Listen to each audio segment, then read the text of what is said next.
ዳንኤል ክብረት ሰይጣን መሬት ያ ይንቀሳቀሱ እንተተባሂሉ መግለጺ ናይ ሰይጣን ክኸውን ዝኽእል ሰብ እዩ ዳንኤል ክብረት ማለት ዳንኤል ክብረት ንኽጠፍእ ዘይተመነየሉ ብሄር የለን ዝኾነ ይኹን ብሄር ብዳንኤል ክብረት ጥፋእ ተባሂሉ ዘይተፈረደሉ ብሄር የለን ዶክተር ደሳለኝ ጫኔ የልዕሎ ነይሩ ኣብ ፓርላማ ሓቁ እዩ ዳንኤል ክብረት ማለት ንሱ እዩ ቁራፅ ሰይጣን ማለት እዩ ዝተኸም ዝበለ ሰብ ብዙሕ ስልጣን እዩ ተዋሂብዎ ነይሩ ናይ ብሮድካስት ኦቶሪቲ ኣካቢ እዩ ናይ ፋና ብሮድካስት ኮርፖሬሽን እውን ናይ ቦርድ ኣካቢ እዩ ነይሩ ናይ ብሮድካስት ኦቶሪቲ ኣባል እዩ ነይሩ ሶሪ ናይ ፋና ብሮድካስት ኮርፖሬሽን ከዓ ሰብሳቢ ኮይኑ ኣካቢ ኮይኑ ተመዲቡ ነይሩ ሰራሕተኛታት ብምልኦም ተቃውሞ ልዒሎም ተቃውሞ ስኢሉ ከይመስለኩም እዚ ፀረ ወዲ ሰብ ዝኾነ ሰብ እዩ ፀረ ፍጡራን ዝኾነ ሰብ እዩ ፀረ ኢትዮጵያዊነት ፀረ ዝኾነ ይኹን ብሄር ብሄረሰብ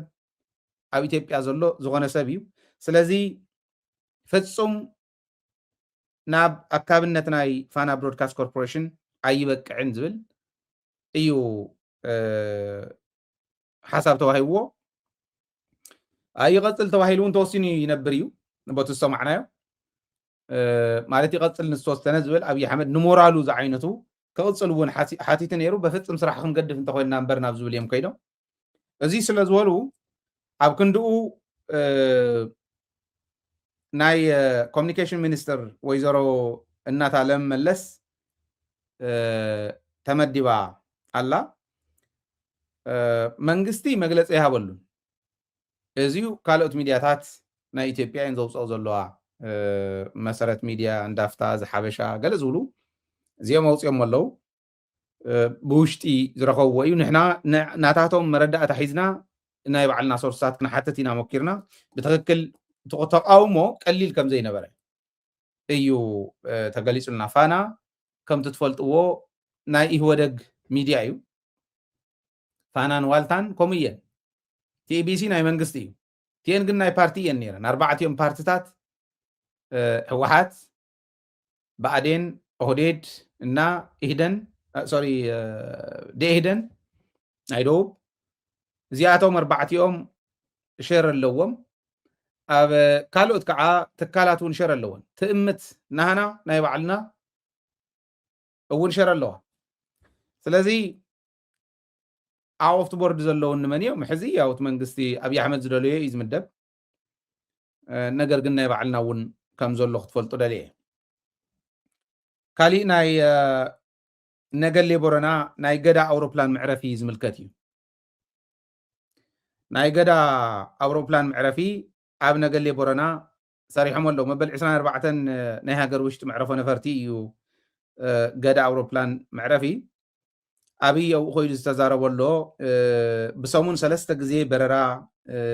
ከስተኣናግድ ከም ምዃኑ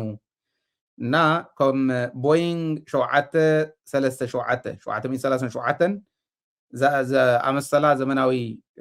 ኣውሮፕላናት ዘስተኣናግድ ከም ምዃኑ ይገልጽ ናይ ትኽልል ኢኮኖሚያዊ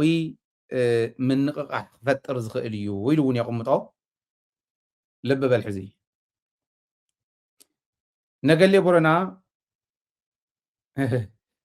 ከም ሽረ ኣይኮነን ከም ዓዲግራት ኣይኮነን ከም ተንቤን ኣይኮነን ከም ዓድዋ ኣይኮነን ናይ ኣክሱም ዝሓሸት ዝተወሰነት ክንዲ ፍርቂ ነገሌ ቦረና ትኸውን ናይ ኣክሱም ኣላ ኣሉላ ኣባ ነጋ ዘይወፅሖም ዘይወዳደሮም ኤርፖርታት እዮም ስርሑ ዘለዉ ሓቁ ናይ ትኽልል ኢኮኖሚያዊ ምንቅቃሕ ንክህሉ ዝገብር እዩ ኢሉ ኣበይ ይሰርሑ ኣለዉ እዞም ሰባት እዚኦም እንታይ እዮም ዝሰርሑ ዘለዉ ንሕና እንታይ ኢና ንገብር ዘለና ምግቡ ሕስናና ነረጋግፀለን ስራሕቲ እኳ ክንሰርሕ ዘይከኣልና ሰብ በብዓቕሙ ተመዚኑ በብቦትኡ ከኣቱ ዘይገበርና ሰባት እንታይ ይገብሩ ከም ዘለዉ ራእዩ ኢኮኖሚ ናይ ሓንቲ ዓዲ ናይ ህልውና ናይ መጀመርያን ትዝዓበየን መንገዲ ኢኮኖሚካ ምጥንኻር እዩ ትኽክል እዩ ናይ ኦሮምያ ኢኮኖሚ የጠናኽሩ ኣለዉ ንህዝቢ ኦሮምያ ሓዚኖም ኣይኮኑ ፀግዒ ሕዚ ንሳ እያ ናብ ምባል እዩ ዝኸድ ዘሎ ነገሌ ቦረና ኤርፖርት ክስርሓሉ የብለን ኣይኮነ ዝብ ዘሎ የድልዮ ኩሉ ኢትዮጵያዊ ፀረ ትግራይ ክኸድ ከሎ ሰብ እዚ ሽረ ከይድኩም ዶ ትፈልጡ ትኾኑ ኣብዚ ትከታተሉ ዘለኹም ኣብ ቴሌቪዥን ትከታተሉና ኦልሬዲ ትግራይ ዘለኻ ሽረ ዘይረኣየ ብዙሕ ዘይክኾን እዩ ናይ ሽረ ኤርፖርት ሓመድ እዩ ኣስፋልት ዝንደርደራሉ ኳስ የብሉን እዚ ሓድሽ ነገሌ ቦረና ግን ኣለዎ ሽረ ኤርፖርት ይበሃል መፅኣ ኣየር ያው ሕልፍ ሕልፍ ኢለን ዝዓርፋሉ ስለ ዝኾነ ኣስፋልት ሃለዎ ይሃለዎ ብዘይግድስ ኣይተሓጎሱ እዩ ኣይተሓጎሱ ተጋሩ ንምጉዳእ ካሊእ ክለምዕ ኣለዎ ክለምዕ ከሎ ማዕሊ ዝዕፍቱ ትግራዋይ እንተሃልዩ ጎዲኦ እዮም ኣለኹ ኢሉ ዝሓስብ ሰብ እዩ ኣብይ ኣሕመድ ናይ ሽረ መጀር ጀነራል ሓየሎም ራእያ ኤርፖርት ሓየሎም ሽም ሓየሎም ተሰየመ ኤርፖርት እዩ ሓየሎምስ ዋላት ህዝቢ እንዶ ይፅልእዎ ንሓየሎም ደርጊ እውን እንተይተረፈ ዝኣመነሉ ጅግና እዩ ሽም ጅግና ተሰየመ ሓመድ መንገዲ መኪና እውን እኮ ሓመድ ተሪፉ ኢሎም መኪና ዝኸዳሉ እኳስ ኣስፋልት ክግበር ኣለዎ ናብ ጣቢኡ ዝበሃለሉ ዓዲ እዮም እኒኦም ሳላኢ ወደ ዝተረፈ የለን ትግራይ ፅናሓይ ትኹርን ኢኻ እንዳተባሃለ ተኻሊእ እንዳለምዐ ይመፅ እዩ ሕዚ ትግራዋይ ትብላዕ ዳቦ ሲኢኑ ነገሌ ቦረና ኤርፖርት ሰሪሕና ኣለና ኢሉ ኣብይ ኣሕመድ ከይዱ መሪቑ ኣነ ዝገርመኒ ናይ ብሓቂ ክንዱእ ዝኣክል ተፃብኦ ልዕሊ ህዝቢ ትግራይ እንዳገበረ ዘሎ ፀላኢ ኣቐሚጦም ደቂሶም ዝሓዱ ሕዚ ንሰርሕ ኣለና እንዲና ይብሉ እዮም ዋላ ይሰርሑ ኣለዉ ይብሉ እዮም ገሊኦም እውን ኣባጋውየን ማንትለን ተወዳዲሮም ዝተባሃለሉ ኣባጋውየ እውን ኮይ ጎይኢ ነይሩ ናይ ኣባጋውየ ስለ ዝኾነት እያ ታማንተለ እውን ጥርጥር ኢላ ብሓንሳብ ክትወፅሖ ትኽእል ነይራ እያ ኣባጋውየ ምዃኑ ፈሊጣ እያ ደቂሳ ይሰርሑ ኣለዉ ኣነ ከምኡ ይርዳእኒ ምሱ ምስራሕ እንተዝኾን ተንዓንተ ወይ ዘንበብክዎን በሱስ እንታይ እዩ ዝዕንቅፈና እስኪ ኣብ ብሄራዊ ሓድነት ናይ ንደራደርን ዝብል ኣዋጅ ኣውጅካ ኣብቲ ኣዋጅ ስመር ህዝቢ እውን እንዳርዳእኻ ማለት እዩ ወሲንካ መፂኻ ንዓብል ዓያ እንተይኮነስ እእሚንካ ንህዝቢ ክንቀየረሉ ብዝግባአና ግዜ ፀላእትና ካሊእ ይሰርሑ ናይ ፅባሕ ተንኮል ናይ ፅባሕ ውድቀትና እንዳሓሎም ይኸዱ ንሕና ተጋሩ ፅባሕ ንክበልዑናስ ብደንቢ ተደላዲልና ንምብላዕ ተደላዲልና ንክንብላዕ ተደላዲልና ንፅበዮም ከምኡ እዩ ንዓይ ዝረኣየኒ ዘሎ ስለዚ ምስትውዓል ከድሊ እዩ ስርሑ ፍጥነት ይሃልኹም ድቃሲ ትረፍ ጥራሕ ከይመስለኩም ንፈልጦ ኢና ሕዚ እኳ ኣኼባ ኣለዉ ኣኼባ ካብ ዝጅሙር ቀደም እዩ ኣብ ኣኼባ ኣለዉ ኣነ እቲ ኣኼባ ከምዚኦ ኣይኮነን ኢለ ክዛረብ ኣይደለን ከምኡ እውን ስለ ዘየዋፅእ ግን እንተነኣሰ ኣብዛ ሕዚ እዋን ፀላኢ ክበልዓና እንዳመፀ እንዳሃለወ እከለ ክምደብ ኣለዎ እከለ ክምደብ የብሉን ዝብል እናተፀላለምካ ንባዕልካ ኣብ ኣኼባ ምኳን ውርደት እዩ ታሪክኩም ንሳ እያ ተሓዝን እያ ንሕዚ 5 ዓመት 6 ዓመት እከለ ዝበሃለ ብስልጣን ፀኒሑ ትብል ታሪክ ትህልወኩም ትኾን 5 ዓመት ኣብ ስልጣን ፀኒሑ እንተይኮነት ትኾን ፅባሕ 5 ዓመት ኣብ ልዕሊ ህዝቢ ትግራይ ቸቸ ዝበለ ሕማቅ ከም ዝበለ ውርደታም እንዳተባሃልካ ኢኻ ትግለፅ ስለዚ ዓቕሚ ኣኪብካ ምቅላስ ህዝቢ ምድማፅ ግርም እዩ ዝብል እምነት ኣለኒ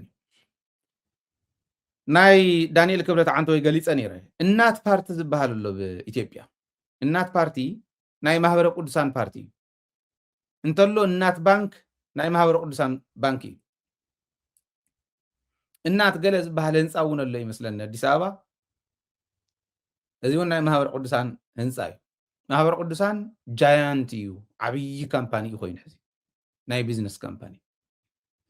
ፓርቲ መስሪቶም ናይ ማህበረ ቅዱሳን ፓርቲ እናት ፓርቲ ዝበሃል መስሪቶም ቃለሱ ነይሮም እዚ ፓርቲ ፀረ ሃይማኖት እስልምና እውን ከይዱ እዩ ባይዘወይ እስልምና ይፈልጥዎ እዮም ፀረ ሃይማኖት እስልምና ይኸይድ ከም ዝነበረ ናይ እስልምና ሃይማኖት ኣመንቲ ኣድቮኬት ዝገብሩ ናይ እቲ ሃይማኖት ምሁራን ይፈልጥዎ እዮም። እንዶም እንታይ እዮም ዝብሉ ሃፀያውን ሃይማኖታውን ስርዓት ክምልስ ዝቃለስ ፓርቲ ኢሎም እዮም ዝገልፅዎ። ሕዚ ዝተወሰነ ገንዘብ ምስ ሸቀለ እቲ ፕሬዚዳንት ናይታ ተቦ እምበር ናይታ ፓርቲ ዘን ገንዘብ ሒዝወን ምትርፍ ኢሉ ገንዘብ ናይዛ ፓርቲ ሒዝወን ጠፊ እዩ። ሃፍታም እዩ ትካል ማህበረ ቅዱሳን ኢሎም ናይ ቅርሱሳት እኩብ ሃፍታም እዩ፣ ገንዘብ ዝሰኣነ ኣይኮነን። ግን እንተነኣሰ ከምዚ ገይሮም ፓርቲ መስሪቶም ገንዘብ ሒዙ ካድሚ ይከለ ዝተባሃለሉ ከምኡ ተጠርጠረሉ ግዜ ስለዘየስታውስ ስለዝገረመኒ እየ ዘቕርቦ ዘለኹና ናይ ፓርቲ ኣቦ እምበር ገንዘብ ሒዙ ጠፊኡ። ኣብ ትግራይ እውን ከምኡ ዝገበሩ ኣለዉ ይብልዎም እዮም። ዮሴፍ ሃይለ ስላሴ ሓደ ይገልፅ ነይሩ ናይ ባዕሎም ናይ ባይቶና ዝኾነ ገንዘበት ሒዙ ክብረ እምበረ ሰዲድዎ እናበለ ዝገልፆ ዝነበረ ግን ኣይ ከምዚ እዩ ኣቦ እምበር ናይቲ ፓርቲ ገንዘብ ሒዙ ክጠፍእ ከሎ ብጣዕሚ ዝገርም እዩ እና እዚ እውን ተኸሲቱ ኣሎ ክብለኩም ደልየ ኣብኡ እናሃለና ቅድሚ ምዝዛመይ ደደቢት ቴሌቭዥን ምሕጋዝ ዝብል መዓልታዊ ኢና ንብል ዘለና። ኣነ እንታይ ክገብር ሓደ ነገር ኣብዚ ማለት ህዝቢ ክፈልጦ ዘለዎ ሕዚ 160 ኣባላት ኣለውና ናይ ዓመት ኣባላት ዝኾኑን እቶም 60 ገለን ከዓ በብወርሒ ዝኸፍሉ ናይ ወርሓዊ ሰብስክሪፕሽን ዘለዎም እዮም 160 ጠቕላላ እዚአን ተደሚረን ናይ 2 ወርሒ ይኾናን። ሕዚ in the next 2 months ሽሕ እንተዘይመሊእና እዩ ተኣባልና ታዘላትና መማረፂት ስኢልካ ማለት 5 ዓመት ተጎዲእ እንዴ በይነይ ሽሕ እንተዘይመሊእናዮ እዚ ዩቱብ ክቕፅል እዩ። ምክንያቱ እቲ ዩቱብ ካሊእ ነገር ዘድልዮ ኣይኮነን። ኮርስ ዩቱበራት እንዳዘወሩ ገንዘብ ሃቡና ይብሉ እዮም። እቲ ህዝብና ዩቱብን ሳተላይትን ኣፈላላዩ ዕርዩ ዝፈለጥ ኣይኮነን። ሳተላይት ገንዘብ ዝበልዕ እቲ ዩቱብ ገንዘብ ዝህብ እዩ። እቲ ዩቱብ ክቕፅል ይኽእል እዩ ንጋዜጠኛታት ኪኢሉ ክኸይድ ስለ ዝኽእል ክቕፅል እውን እዩ፣ ምንም ጥርጥር የብሉን። ኣብ ዝቕፅል 2 ወርሒ ማለት ብግልፂ የዛረብ ዘለኹ ኣብ ዝቕፅል 2 ወርሒ 1,000 እንተዘይመሊእናያ ብዝኾነ ይኹን መንገዲ ዓዲ ዘሎ ይኹን ደገ ዘሎ ይኹን ሓጊዙና ዋላ ወርሓዊ ሰብስክሪፕሽን ኣብ ታሕቲ ኣለኩም እዩ ናይ ኣባልነት ፎርም ኣብ ዩቱብ ኮነ ብፌስቡክ እንዳለጠፍና ክንቅኒ ኢና። ኣብ ዝቕፅል 2 ወርሒ 1,000 እንተዘይመሊኡ ክገብራ ዝኽእል ኣነ ብግልፂ የዛረብ ዘለኹ ህዝበይ እውን ክፈልጠለይ ኣነ ከምዚ ኢለ ደፊረ እውን ተዛሪበ ይፈልጥን። ምክንያቱ ምስል ክርድእ ኣለዎ እቲ ህዝቢ ሳተላይትን ዩቱብን ኣፈላላዩ ዩቱበር መፅኡ ሓግዘኒ ኢሉካ ንእከል ሓጊዝና ኢልካ ሳተላይትን ዩቱብን ማዕረ ጌርካ እንድሕር ትኸይድ ኮንካ ታይቲ ወደ ኣምወት ደራፋይን 5 ዓመት ተቃሊስ ኣለኹ ሕዚ እንተድልዩ እቲ ዩቱብ ክቕፅል እዩ ከም ዘለዎ ክንቅፅሎ ኢና ሃይለ ድላይ እንተኮይኑ ከምታ ቃል ዝኣተኽዋ እቶ ሃይለ እዚኣ ኸላሽን ክትሽከም ኢኻ ድሽቃ ክትሽከም ኢኻ እንተተባሂለ ኣተይ ምቅላስ ትሕሸኒ ምክንያቱ ቤተሰብ ምብታን ከቢድ ስለ ዝኾነ ስለዚ 1,000 እንተዘይመሊኡ ሳተላይት ኣይንኽእሎን ሓቂ የዛረብ ዘለኹ ወይ ከምዚ ዝበለ መማረፂ ኣሎ ትብልዎ እንተሃልዩኩም መማረፂ ንገሩና። ተዘይኮይኑ ድሕሪ 2 ወርሒ ኣብ ውሽጢ 2 ወርሒ 1,000 እንተዘይመሊኡ ኣም ሶ ሶሪ ምን ህዝበይ ይቅርታ ሓቲተ እታ ሳተላይት ክነቋርፃ ኢና ገንዘብ እስካዕ ምንም ጥርጥር የብሉን መማረፂ የብልና ስኢልካ ማለት እንዳረኣኹ ክጠፍእ ቤተሰብ ክብትን ኣይደለን 5 ዓመት ቤተሰብ ዓፅየ ከይደ እየ 5 ዓመት። ስለዚ ሕዚ ግን ህዝቢ ከብርየኒ ናይ ግድን እዩ። $10 ምውፃእ ዝኣበየቶ ኣባል ኮይኑስ $10,000 እናውፃኹ ሳተላይት ትጥቕሞ ይትፈልጥዎ ናብ ዩቱብ ዘለኹም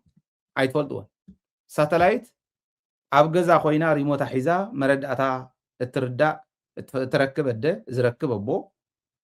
ኣብ ገዝኡ እንዳሃለወት መረዳእታ ይኹን ትግራዋይነት ሞራል ምህናፅ ይኹን መንግስትን ህዝብን ሰራዊትን ህዝብን ምረኻብ ይኹን እዚኦም ኩሎም እንዳሰርሐና እንኸደሉ እዩ። ናይቲ 99% ህዝቢ ትግራይ ሚድያ እዩ። ናይቲ 1% ዝኸውን ማሕበራዊ ሚድያ ዝነጥፍ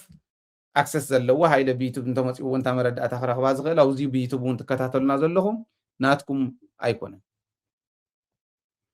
1000 ዝብል ዘለኹ በ$10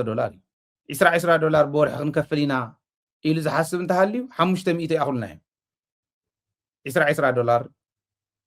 በብወርሒ ዝኸፍሉ ከምዚኣ ጌርና ኢና ክንከይድ ምክንያቱ ክንርድኦ እውን ኣለና ሓደ ሓደ ግዜ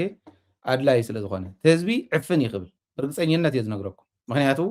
ደደቢት ቴሌቭዥን ማለት ደደቢት ቴሌቭዥን እዩ ናይ ህዝቢ ቴሌቭዥን ጣብያ እዩ እዚ ስለዚ ኣብ ዓዲ ሃሊኹም ንምዝግቦ ኣለና ኢና 160 ኣብ ቅድመይ እኒው ሽሞም ኢሜይሎም ጋሊኦም ኣለና በቢ3 ወርሒ ክንረክብ ኢና ኢልና ኢና ወይ በቢ20 በቢ30 በቢ40 እንዳኾነ ድሓን ቢዝነስ ዘለኩም ክትሽፍኑ ትኽእሉ ኢኹም ናይ 4 ናይ 5 ከምኡ ጌርኩም ሸፍኑ እሞ ኣብ 500 600 ኣባል ፀኒዕና ክንቅፅል ንኽእል ኢና ንሕና ፀገም የብልናን ካሊእ እንደለ እታ ሳተላይት ግን ከቨር ግበርዋ ተዘይ ጌርኩማ ኣብ 2 ወርሒ ጠጠው ክነብሎ ንዝተወሰነ ግዜ እስካዕ ንረክብ ገንዘብ ብካሊእ መንገዲ ክንግደድ ኢና ማለት እዩ ስለዚ ስልካ ዘለኣለም እናተወፃዕኻ ይንበርን ከምዚ ክንገብር ኢና ንሕና ተቃልስስ ይመፅእ ኣሎ ክበሃል ከሎ ምድላው ክንገብር እዩ ነይሩ ንሕና እውን ክንዳሎ ቴሌቭዥንና ክዳሎ ሚድያና ክዳሎ እዚኣ ስለ ዝኾነታ ቅድሚት ቴሌቭዥን ጣቢኡ ህዝቢ ክነዳልዋ ሰብ ኣነ ክኽእል ናይ ጋዜጠኛታት እንዳብዛሕና ክንከይድ ሳተላይት ህዝቢ ክኽእል ተመዝጊቡ እዩ ተሓሳብ ነይሩ ስለዚ እዚኣ እንድሕር ዘይተኸይደና ኮይና ናይ ግድን እታ ዝበልክኹም ክንገብር ኢና በዚ ቅር ከይብለኩም 2 ወርሒ ግን ክንፅበ ኢና ምክንያቱ ዳርጋ ናብ 2 ወርሒ ይቀራረብ ኢቱ ናይ 160 ሰብ ናይ ዓመት ክፍሊት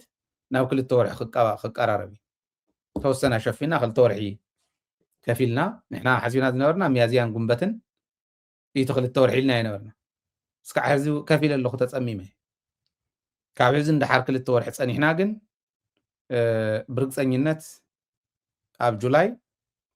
እንድሕር 1000 ዘይመሊኡ ጠጠው ነብሎ እሞ ንርኢ ከዓ ካሊእ መማረፂ ርኢና እንደገና ክንመፅእ ክንምኩር ኢና ማለት ኢና